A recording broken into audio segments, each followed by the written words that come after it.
new, huh? Now, I put this little section in here because of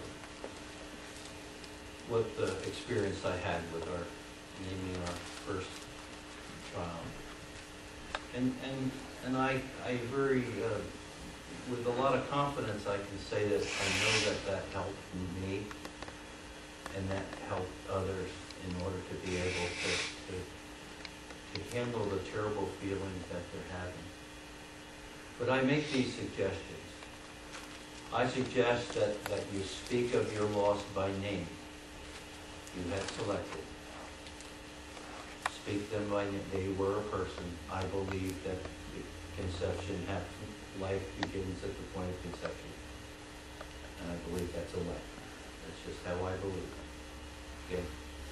And from that point on, that child deserves a name, whether we never saw them on this side of heaven or not.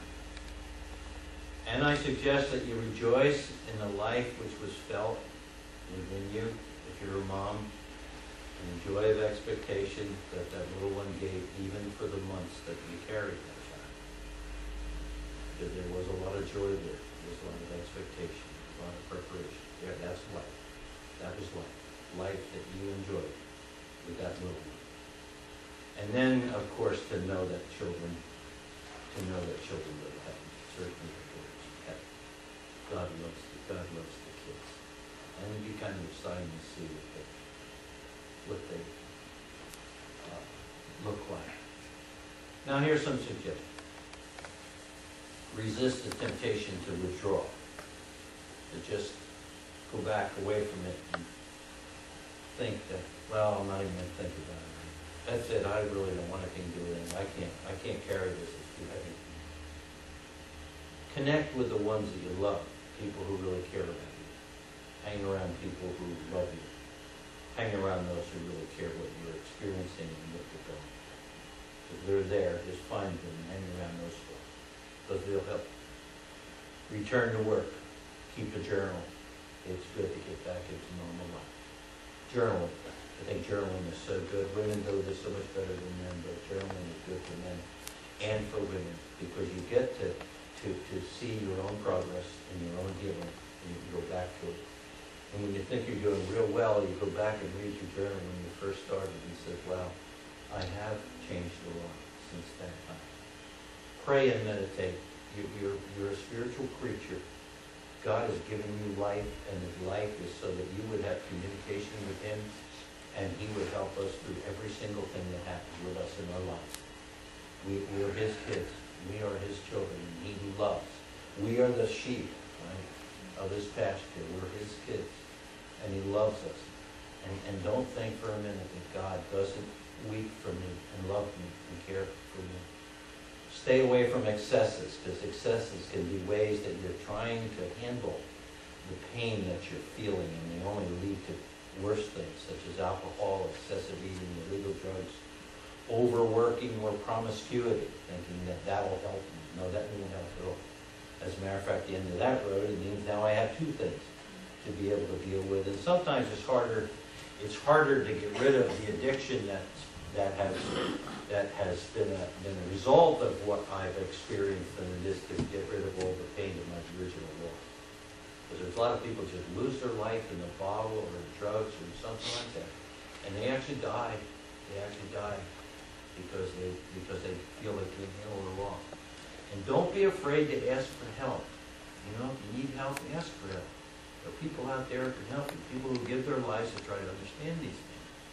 And if you experience any suicidal thoughts, call 911 immediately, or someone who you know can really help you through that terrible time. And remember that better days are coming. And when you're facing the very heart of grief, try your best to focus on moving towards your future. And best of all, be patient. Be patient, be trusting God. Don't analyze yourself. Don't say, I'm not getting better. Don't do that. You know, you might say that, feel that, it's not wrong, but it really won't help you. You'll go on with life, and life will continue, because God is going to help you. He help you through it. And to me, that's good advice that you should learn to be able to share with people in your congregation, in your circle of friends and people who can, who you can. All right, suicides. I've dealt with some suicides, and it's important to know some things about suicide. The reason for suicide generally is that the person feels hopeless. The person is saying, my pain won't go away, so I'm going to go away. Or they would say, I've tried everything I could to get rid of my pain, and nothing has helped me get rid of my pain. I'm going to go away. See, and often what I've also found that a person who is in a position where they can commit suicide is mentally off balance. Mentally off balance. I counseled a family who their son parked by the bridge, left the car running, ran in the snow, and jumped off the bridge into the icy water, which ended up killing him. Right, 19 years old. Right. Now that taught me a lot. That taught me a lot about that situation. Because he didn't even shut the car off, which meant he was in a hurry. And he ran, which meant I'm going to get this done before I even stop to think about it, because if I stop to think about it long enough, I'm not going to do it. And then he jumped off. See, now it helped me to be able to understand and be able to help the parents to realize that the mental condition of your son was such that he did it quick because he had enough sense to realize he was doing something stupid. But he wanted his pain to go away quick. And he figured that was the quickest way that his pain would go away. And often their coping ability is not strong enough to handle their pain.